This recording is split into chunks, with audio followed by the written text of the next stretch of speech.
Hello everyone, welcome to Box Office Receipts. I'm your host Tyler Callahan, and there's a lot of news to go over, quite a bit. We have our box office numbers, of course, with the Eras Tour opening in a lot of countries around the world. We also have a new twist in the actor strike, streaming updates, and more. Let's start with the domestic top 5.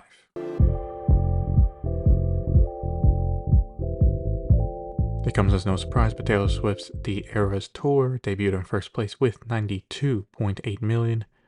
Dropping to second place was The Exorcist Believer with 10.9 million for a total of 44.9 million.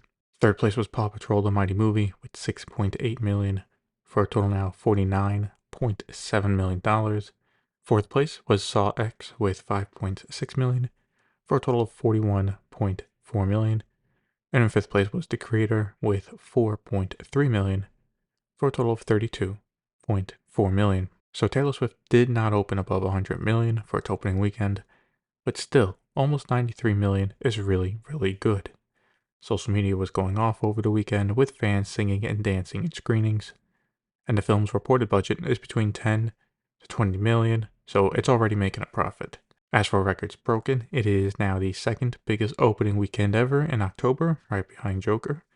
It had the biggest debut for a concert film, and for AMC, the film now has the biggest opening weekend at the theater chain. So for Taylor Swift and AMC, this was a fantastic weekend for them. As for the other films, The Exorcist had an okay drop of just under 60% and will definitely hit 50 million domestically and maybe even 75 million if they're lucky. But again, for how much was spent, this is not what Universal was expecting or hoping for. In China, Under the Light stayed in first place for the third weekend in a row with 13.1 million for a total now of 160.4 million. In second place was The Volunteer, which moved up again from last weekend. It earned 9.1 million for a total of $91.6 million. Third place was The X-Files 4 Marriage Plan with 8.6 million for a total of 121.2 million. Fourth place was The Moscow Mission with 8.1 million with a total now of 75.1 million. And in fifth place was Lose to Win with 2.1 million for a total of $20.8 million.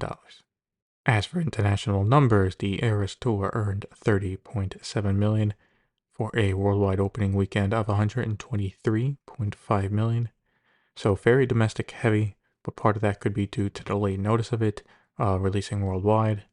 Domestically, people have known for over a month when it was coming out. They've had time to plan, buy tickets, and also have to consider this really is the first time AMC is distributing a movie not just domestically, but internationally. So again, having to work with other theaters and companies around the world to get deals done, it's probably a bit of a learning curve for them.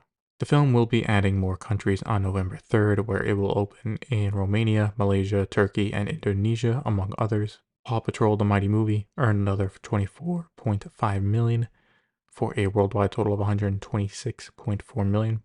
The Exorcist Believer earned 15.9 million for a total of 85 million worldwide. The Creator made 5.9 million for a worldwide total now of 79.1 million.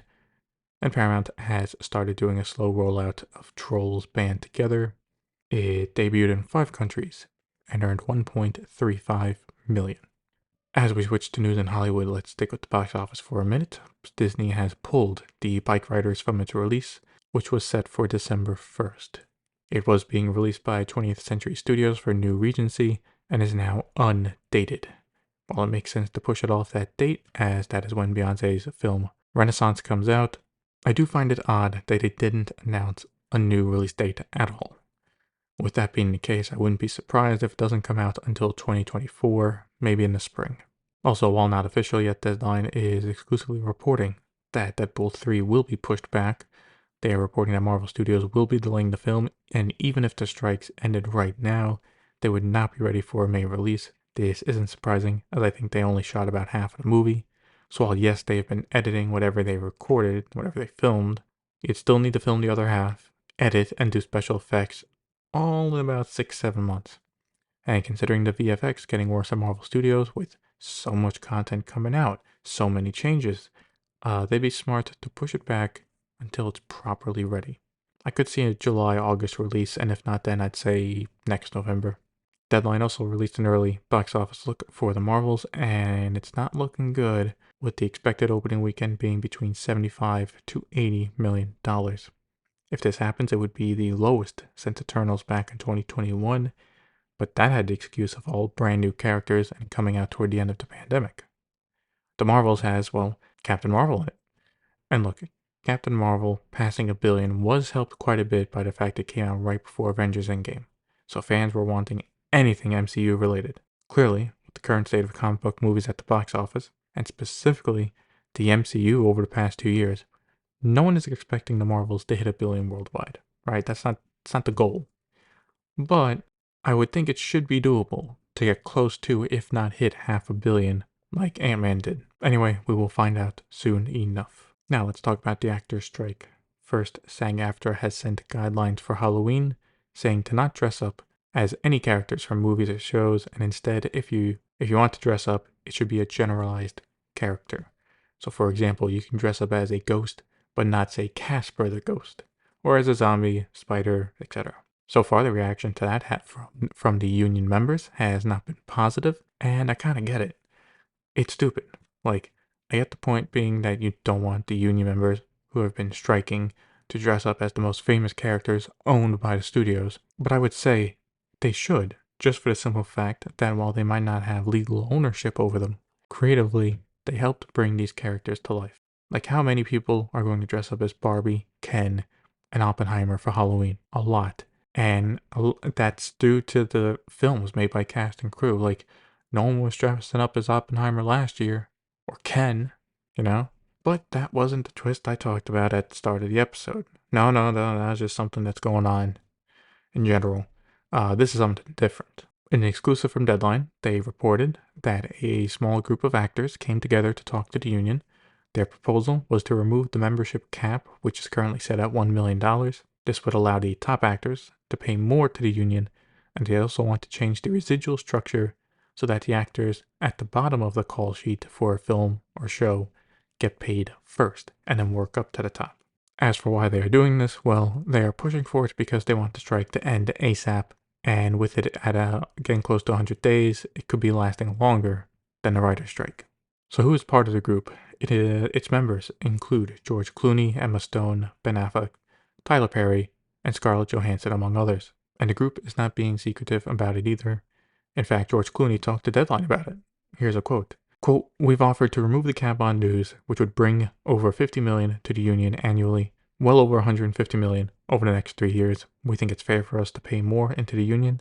We also are suggesting a bottom-up residual structure, meaning the top of the call sheet would be the last to collect residuals, not the first. These negotiations will be ongoing, but we wanted to show that we're all in this together and find ways to help close the gap on actors getting paid." End quote. As for the union's response, well, it's thank you, but no thank you. That response is not much of a surprise because even from the optic standpoint, it would show that the negotiation team needed help to get this done, which isn't a good look. So just optic-wise, they weren't going to go for it. But what this also shows is it looks like the actors are starting to get annoyed that it's taking this long to get a deal done. James McAvoy is looking to get behind the camera, with Deadline exclusively reporting that he is getting ready to film his directorial debut. The film is based on the true story of the rap duo Syllable and Brains, who are Scottish, but were able to fool everyone for a long time that they were from California. Sounds like it'll be an interesting movie. Filming is set to begin next year in Scotland. Another film that is getting ready to start production is A Guy Walks Into a Bar. This is another exclusive from Deadline, and it stars Sam Rockwell and Kamal Nanjiani, and is directed by Gary Felder. They also got an interim agreement from SAG-AFTRA, so they do not have to wait for the strike to be over. The dark comedy will begin filming by the end of the year. Deadline seems to be getting all the exclusives on the new films this week, as they are reporting on another 2 films in development. First is In the Hands of Dante, which stars Oscar Isaac, Jason Momoa, and Gerard Butler. It is a crime thriller directed by Julian Schnabel and is already filming in Italy, as they were able to also secure an interim agreement. The other film is Assassination, which is about a Chicago mob boss who organized the assassination of JFK as retaliation for trying to bring down organized crime. Not sure how accurate that is. Anyway, Barry Levinson is set to direct, and as of now, Al Pacino and Shia LaBeouf are set to star in it. No word on when production will start. Sadly, we did have a death this week with Burt Young passing away at 83 years old. He was known for his role as Paulie in Rocky and starred in other films as well, including Once Upon a Time in America and Chinatown. May he rest in peace, and thoughts and prayers are with his family. Sam Neill also gave an update on his battle with blood cancer. While it is in remission and has been since for a year, he says that eventually the treatment he is on will stop working. I hope that's not the case and that it stays in remission for a long, long time. IMAX has reached a deal with Golden Screen Cinemas in Malaysia for 6 new IMAX laser setups, 5 in new locations, and 1 being an upgrade in a current theater. This is a bit noticeable, as with this deal, IMAX has a total of 13 systems ordered for Malaysia this year, which Deadline notes makes it the top growth market internationally for the company. So yeah, while 13 new systems is not a lot, considering IMAX and Golden Screen Cinemas have only started working together since 2019, things are moving fast. IMAX is also expanding more in China with a new deal with Hennigan Films for 20 new IMAX systems with laser, all set for new locations, so none are being used to upgrade a current system. The Egyptian Theater is set to reopen on November 9th as Netflix has finished renovating it. The company bought the theater back in 2020 and since then has spent 3 years restoring it. To kick off the reopening on the 9th, they will be showing The Killer and will have a Q&A with David Fincher, who directs the film. We got numerous trailers this week. First from Sony, we got a new trailer for Anyone But You. This is the rom-com film starring Sydney Sweeney and Glenn Powell. It's set to come out December 22nd. From Neon, we got a trailer for Ferrari. This is the movie about Enzo Ferrari, played by Adam Driver and directed by Michael Mann. It looks interesting enough, and I will probably have to give it a watch. It comes out in theaters on December 25th. Then it was a busy week for Amazon MGM Studios as they released 3 new trailers. First, we got a new trailer for Saltburn, directed by Emerald Fennell. It still looks really good, and I'm looking forward to it coming out. It will be out in a limited release on November 17th, and then go wide on the 22nd. Next up is the first trailer for American Fiction, starring Jeffrey Wright, and directed by Cord Jefferson. This also looks like a must-watch, and could be in the running during award season. It will have a limited release on December 15th, and then go wide December 22nd. Finally, we got the first trailer for The Boys in the Boat, which is directed by George Clooney and based on a true story. It will be released in theaters on December 25th. Clearly, while we don't have a lot of big blockbuster films coming out during the holiday season, we are getting a wide variety of different films, which is nice to see.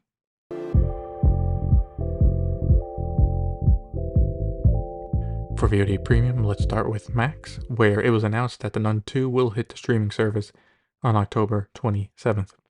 Having it come out on Max right before Halloween is a smart move, as it has already made what it will get at the box office, which was also a successful run for the movie as well. And again, releasing it right before Halloween gives it maximum impact and interest in people watching. Don't think people would rush to watch it on Max if it's, say, dropped on Thanksgiving. Taking a look at Apple TV Plus, where Deadline is exclusively reporting that Apple and Skydance are ending their partnership on animation. This means now Skydance will look to find a new partner for Skydance Animation, a project that they were working on called Spellbound, which was set to premiere on Apple TV Plus, will now need to find a new home. Apple is letting go of the project, allowing Skydance to shop it. However, this does not mean Apple and Skydance are done being partners. They are still focused on working together to produce live-action shows and films. I can't say I'm surprised that Apple did not want to extend the partnership, as the main thing Skydance produced for them, animation-wise, was the film Luck last year, which kind of came and went. I'm not sure if Apple is rethinking their strategy for kid content and Apple TV Plus, but at least now they're able to keep their options open. The New York Times is exclusively reporting that The Problem with Jon Stewart has been canceled and will not be getting a 3rd season. As for why, well, the Times says Apple and Stewart had disagreements on the topics he would have covered in the potential third season, including artificial intelligence and China. I take it that if Jon Stewart wants to keep doing a similar style show, he will get numerous offers from other companies, and if I had to take a guess, he might go to Netflix. From Universal, they announced that Oppenheimer will be released on 4K, Blu-ray, and digital on November 21st. No word on when it'll go to Peacock, but I would assume it would likely be sometime next spring, maybe around the Oscars. Over at Disney, they are saying Goosebumps' debut episode was watched by 4.2 million in the first 3 days across Disney Plus and Hulu. That's right, it is available to watch on both platforms, which I think only helps increase viewership. Considering Loki's second season opened to 10.9 million views in its first 3 days, I think this is a solid start for Goosebumps. Question now is, do people keep watching the season? Variety has the exclusive on this, and that is, it was announced that Max will launch in France next summer.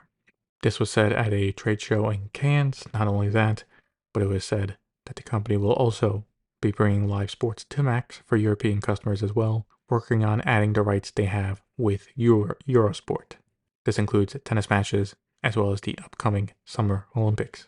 The curious thing about this is Warner Bros. Discovery has a deal with Prime Video in France until the end of 2024 for Warner Pass. This is how Prime Video customers are able to watch content from Warner Bros. Discovery, including films, HBO, Discovery Channel, and more. Potential problem here is that it was supposed to be an exclusive deal. And look, I don't think they would have mentioned this if they didn't have a plan in place. They might have already even talked to Amazon, might pay a fee to break or end the contract. Who knows? Still, for the company, launching in France is important because if they really want Max to become a global streaming service, well, you need to be available in the largest European markets. Speaking of Prime Video, they announced that Gen V, the Boys spinoff, has been renewed for a second season.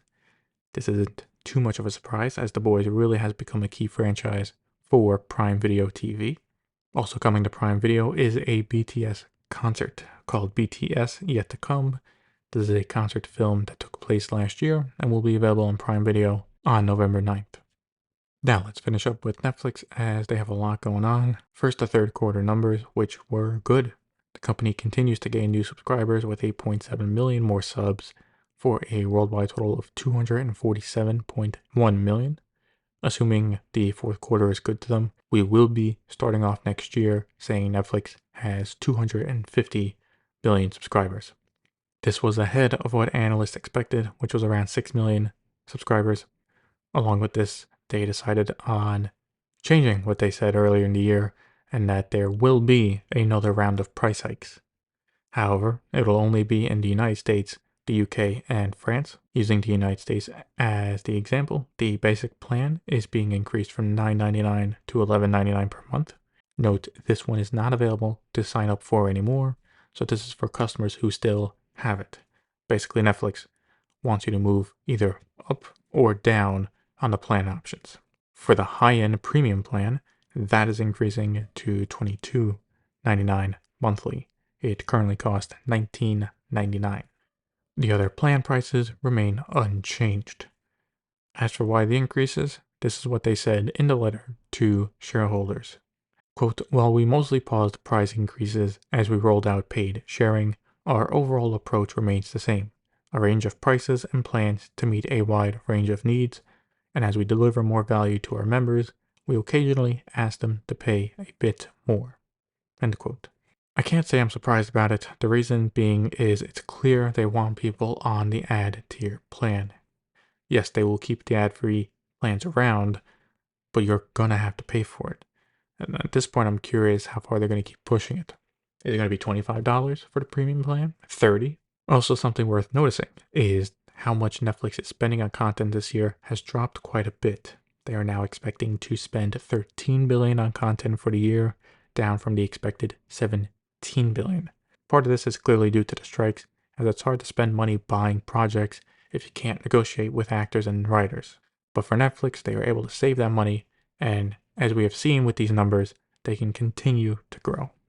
As for what is coming to Netflix, Deadline is exclusively reporting that Spider-Man Across the Spider-Verse will be available on Netflix on October 31st, at least in the US. And remember, we just talked about Apple and Skydance ending their animation partnership a few minutes ago. Well, Skydance already got a new deal as they have partnered up with Netflix. That's right, Skydance now has a multi-year partnership with Netflix for Skydance Animation, and the film that they are working on, called Spellbound, right? Well, that will also be heading to Netflix sometime in 2024. That was quick. Netflix is dipping their toes into live sports by hosting their own live sports event called the Netflix Cup. It'll feature Formula One drivers against professional golfers playing golf in Las Vegas, ahead of the upcoming Formula One race there. The event will start on November 14th. I think this is a good move by Netflix to get some practice in streaming live sports to see how they can handle it before looking to buy rights to games, if they want to do that. Sounds like it could be a fun event as well. Lastly, Netflix co-CEO Ted Sarandos mentioned in the quarterly numbers interview that he expects streaming data to become more transparent in the future and that it will be readily available like data for films and TV shows. Hopefully he is right about that. I would love to review the streaming data and see what's actually a hit and what's not. And that's it for this episode of Box Office Receipts. If you want to follow me on X, Threads, Instagram, or Facebook, links to those are in the show notes. Thank you for listening, and see you next time.